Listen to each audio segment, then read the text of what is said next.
Hello Orchid friends, welcome back to my channel. Wherever you are, I hope you're having a great day, staying healthy and staying safe. Today in this video, we're looking at my Phalaenopsis mini mark number 5. I have 5 mini marks in my orchid collection. This one, along with number 3, 4 are the smaller 3 of the 5 that I own. Number 1 and number 2 are much larger, even though I purchased them at the same time and they all came to me as a seedling or near mature size plant. And this is quite a few years ago already. Every year they have done better and better. They grow more, and this time around, this orchid also is outperforming its previous cycle. Double spike and more bloom counts. I remember the first time they rebloomed for me, I said to myself, gosh, a plant, or maybe 2. But you know, every year since then, they have given me more flowers. So I'm hopeful that as they continue to mature, they're going to give me more bloom counts.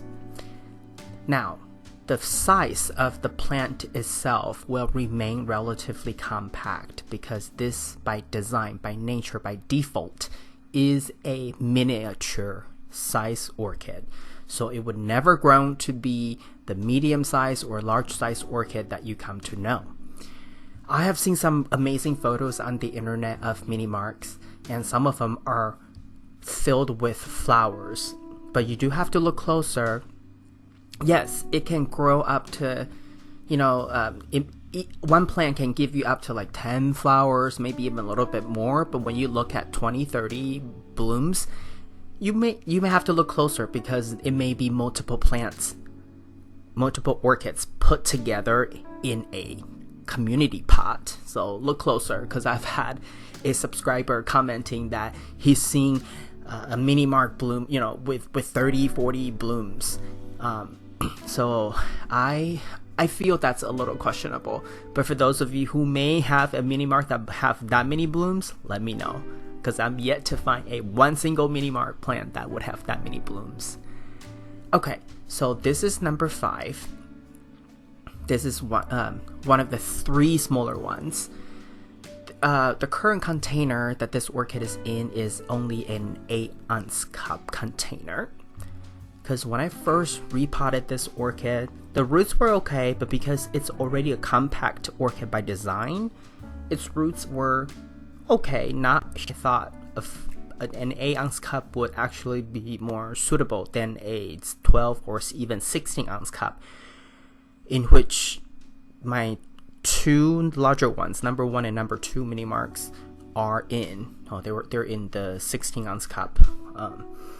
But this one, 8-ounce cup with drainage holes at the bottom, and the media mixture is a mixture of manto clay and hydrocorn.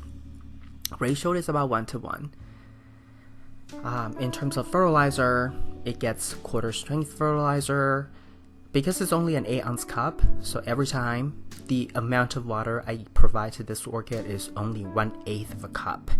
And that's enough, just enough for this orchid for 1 week. Typically on the 6th day, I can tell that it's relatively dry for me to be able to water this orchid again the following day. So the wet-dry cycle completion is 7 days in my environment under my care.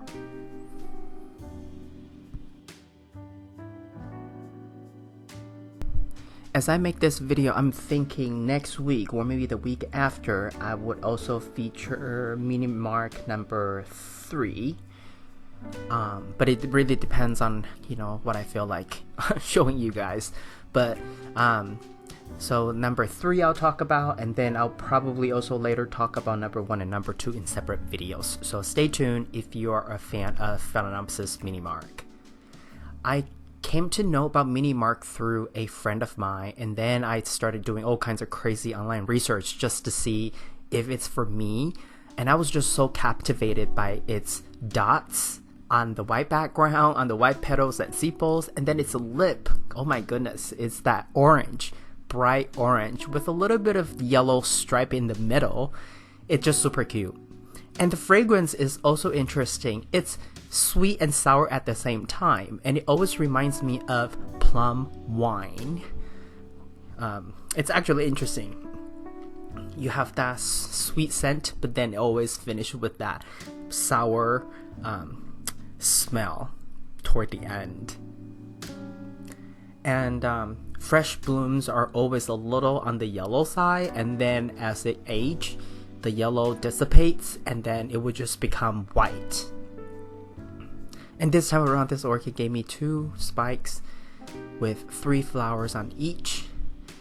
So it's actually pretty cute, and when they are all in bloom put together, I actually later may have a video with number 3, 4, and 5 put together side by side. So if I can actually find where that video file is, I'll definitely add to maybe number 4 or number 3, the video of number 3 maybe. Okay, so the video here, what I'm showing you is I'm trying to get the tip of aerial roots into the container, and then try to use a pebble to kind of stabilize it so that as it grows, it will grow into the container. There is a term in Chinese where orchid experts call it, channeling or training the roots, and that's exactly what I'm doing. As the aerial roots are just long enough, you want to make sure you try to push it down if you can, so that way you won't have that many aerial roots that's taking up too much horizontal space in your growth space. And during the process, if you somehow snap development or somehow damage the roots a little bit, don't worry, because it's aerial roots, it's on top of the media, above the media. Just let it dry up, scab over, it would be fine. So don't worry, don't freak out. It's nothing too serious. And here, double cup method, and it just gives me a huge deal of flexibility as well as convenience. When I soak this orchid, I fill up the water, and then when it's done, I take out the inner cup, let it drip dry, and then I put it back.